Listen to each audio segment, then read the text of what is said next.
partai kita Indonesia. Iya gundul kesana kesini nyampe kendul. Kedua tela-tela tampak loyo. Jangan jalannya miring-miring itu. Yang belum selesai menakut non Cino. Pak Moyo terguling ke Bengawan Solo. Dengan irama alunan non Cino. Pak Moyo pulang jalannya ke loyo.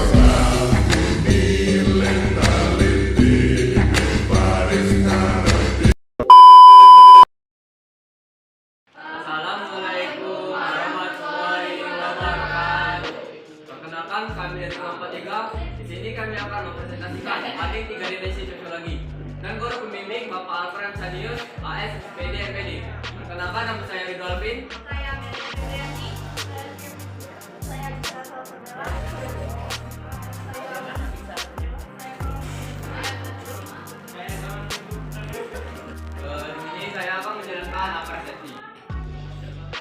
Saya akan menjelaskan tentang materi apa-resepsi, tindakan sosial, interaksi sosial, dan identitas sosial. Apa-resepsi? Manusia adalah makhluk yang unik. Selain sebagai makhluk individu, manusia juga termasuk makhluk sosial. Tingkah laku manusia sebagai makhluk sosial sangat dipengaruhi oleh lingkungan sosialnya. Sebagai makhluk sosial, manusia tidak bisa hidup sendiri, melainkan butuh bantuan orang lain. Perlu bekerja sama dengan orang lain dalam berinteraksi di lingkungan. Tindakan sosial. Tindakan yang kita lakukan pada umumnya berkaitan dengan orang lain. Mengingat bahwa manusia adalah makhluk sosial, yaitu makhluk yang tidak dapat hidup sendiri. Max Weber merupakan ilmuwan yang mengemukakan teori tindakan sosial. Weber melihat bahwa kenyataan sosial secara mendasar terdiri dari individu-individu dan tindakan-tindakan yang berarti. Jadi, yang dimaksud Weber adalah tindakan yang dapat mempengaruhi orang lain. Jika tindakan tersebut tidak mendapatkan respon atau tidak memiliki arti, maka tindakan tersebut dianggap tindakan saja. Selanjutnya, ciri-ciri tindakan sosial yang akan dibacakan oleh Amelia Febriani. Saya akan menjelaskan ciri-ciri tindakan sosial. Terdapat 5 ciri tindakan sosial, yaitu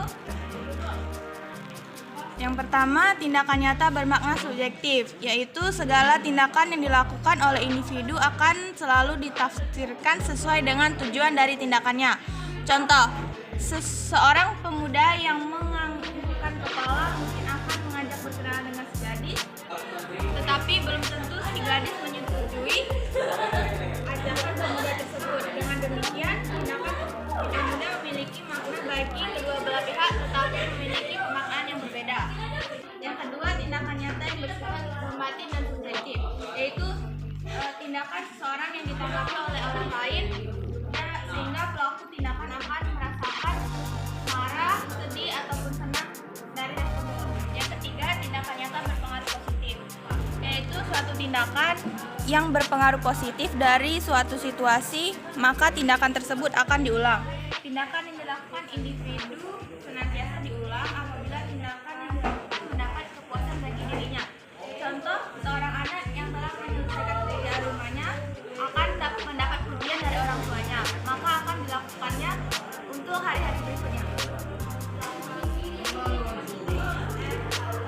Yang keempat, tindakan diarahkan kepada seseorang, yaitu tindakan sosial tidak dilakukan pada benda mati, melainkan kepada orang lain agar tindakan tersebut mendapatkan tanggapan sesuai dengan harapan yang dia inginkan.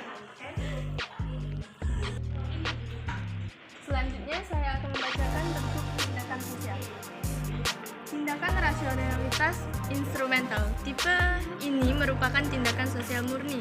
Tindakan ini dilakukan dengan memperhitungkan kesesuaian antara cara yang digunakan dan tujuan yang akan dicapai.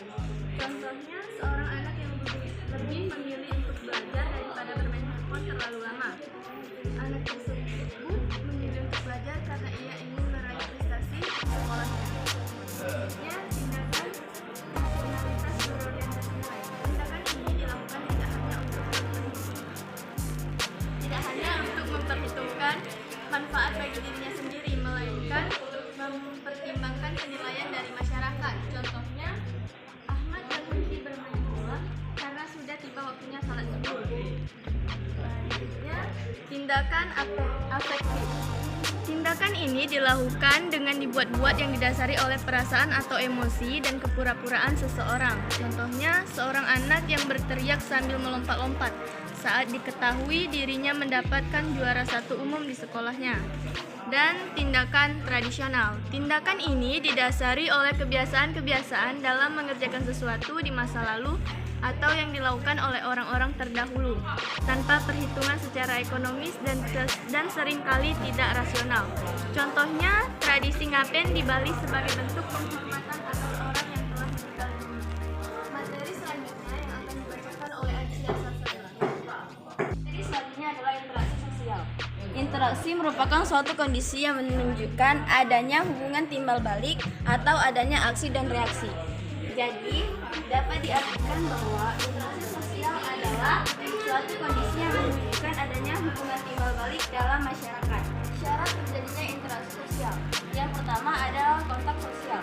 Kontak sosial dapat kita bedakan berdasarkan cara, sifat, bentuk, dan tingkat hubungannya.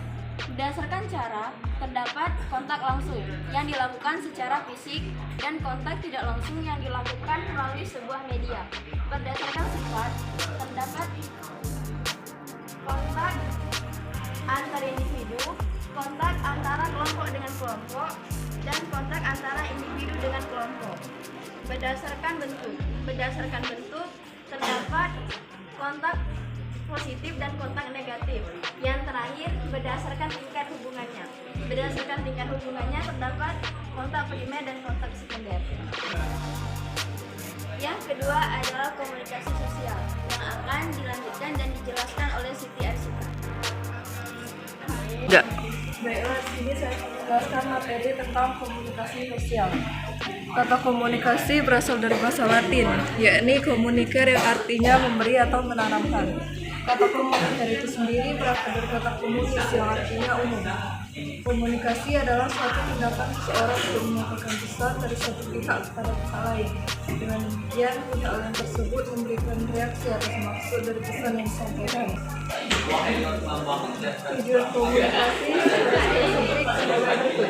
1. Mempelajari atau mengajarkan sesuatu. 2. Mengerti perilaku seseorang. Yang ketiga, mengungkapkan perasaan. Yang keempat, menjelaskan perilaku sendiri atau perilaku orang lain. Yang kelima, berhubungan dengan orang lain. Yang keenam, menyelesaikan sebuah masalah. Yang ketujuh, mencapai sebuah tujuan. Dan yang kedelapan, menemukan ketegangan. Yang selanjutnya, ciri-ciri interaksi sosial. Menurut Baswari, interaksi sosial mempunyai ciri-ciri sebagai berikut. Yang pertama, adanya pelaku lebih dari satu orang. Yang kedua, adanya komunikasi antar pelaku. Yang ketiga, adanya dinamika waktu. Dan yang keempat, adanya tujuan tertentu.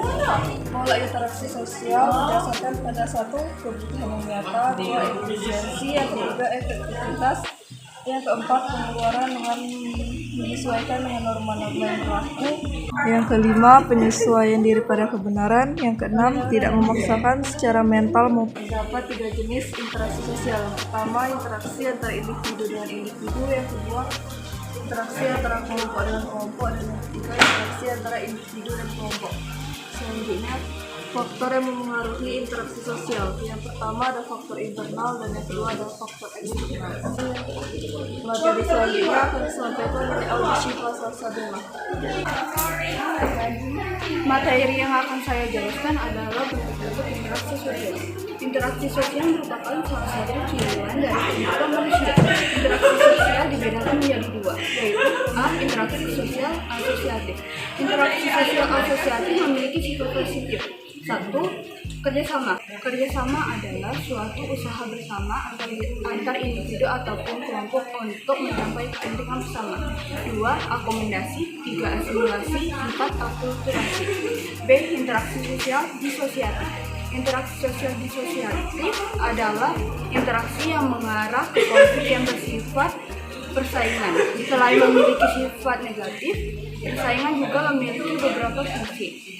Salah satunya dapat menyalurkan dan nilai-nilai dalam masyarakat. Di dalam masyarakat, konflik memiliki beberapa bentuk, yaitu 1. Konflik pribadi, 2. Konflik politik, 3. Konflik personal, 4. Konflik antar kelas, 5. Konflik yang bersifat internasional. Materi selanjutnya akan dijelaskan oleh Madrasah Fatimah. Selanjutnya saya akan membacakan identitas sosial. Identitas sosial adalah keterkaitan, keterlibatan, kepedulian, dan kebanggaan yang bersumber dari pengetahuan seseorang tentang keanggotaan dalam suatu kelompok sosial, sehingga timbul rasa kebersamaan. Menurut Hobbes dan Abraham, identitas sosial adalah rasa keterkaitan, peduli, bangga dapat berasal dari pengetahuan seseorang dalam berbagai kategori keanggotaan sosial dengan anggota yang lain. Menurut Jaffer, identitas sosial adalah bagian dari konsep dari diri seseorang yang berasal dari pengetahuan mereka tentang keanggotaan dalam suatu kelompok sosial, bersamaan dengan signifikasi nilai dan emosional dari keanggotaan tersebut. Menurut Barker, identitas sosial adalah persamaan dan perbedaan soal personal dan sosial, soal apa yang Anda miliki secara bersama-sama dengan orang dan apa yang membedakan Anda dengan orang lain. Materi selanjutnya akan dibacakan oleh Salwa. Baiklah, saya akan membacakan proses terbentuknya identitas sosial. Richard dan Jenkins mengambil intisari Turner 1987 tentang identitas sosial dengan mengatakan kategori sosial menghasilkan identitas sosial dan menghasilkan perbandingan sosial yang dapat saja berakibat positif atau negatif terhadap evaluasi diri. Identitas sosial merupakan bagian dari konsep diri seseorang yang didasarkan atas kelompok etnis, gender atau afiliasi sosial lainnya.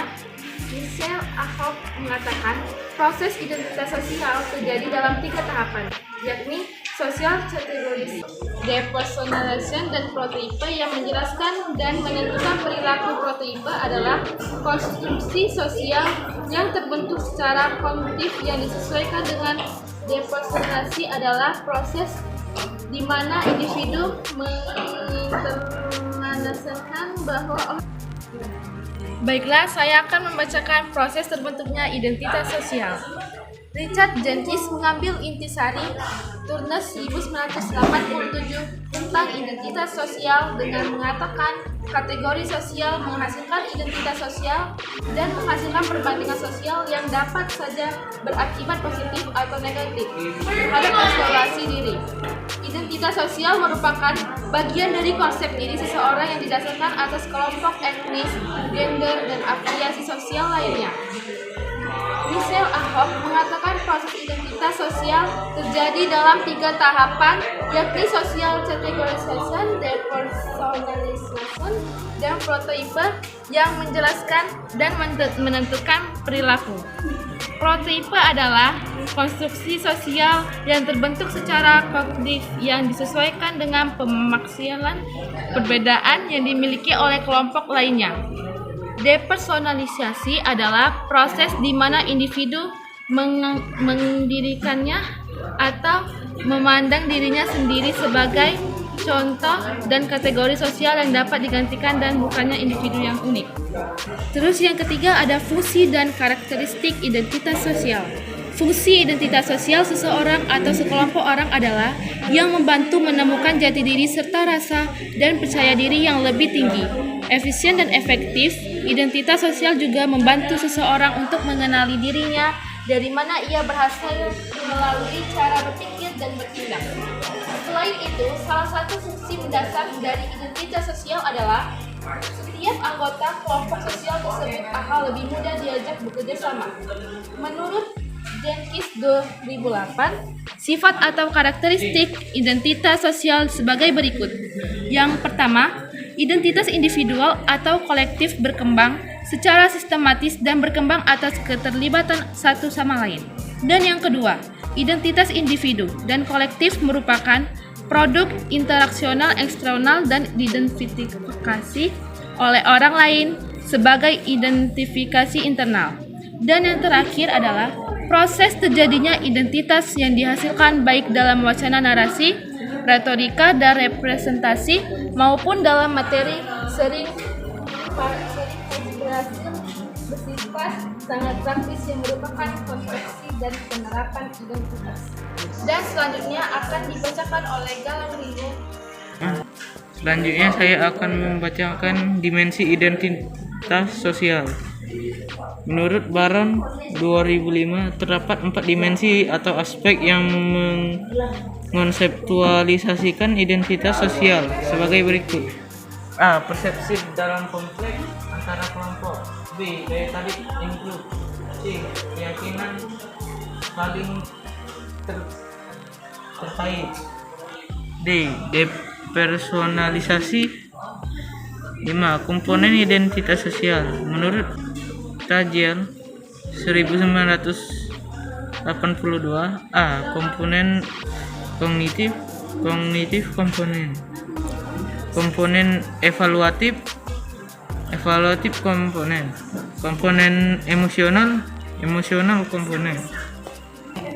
6. Motivasi melakukan identitas sosial. A. Self enhancement dan positive distinctiveness.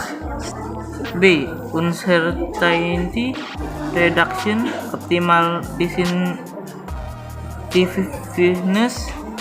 Oke, sekian presentasi dari kelompok 3. Terima kasih kepada Bapak Prasenius sebagai guru pembimbing kami.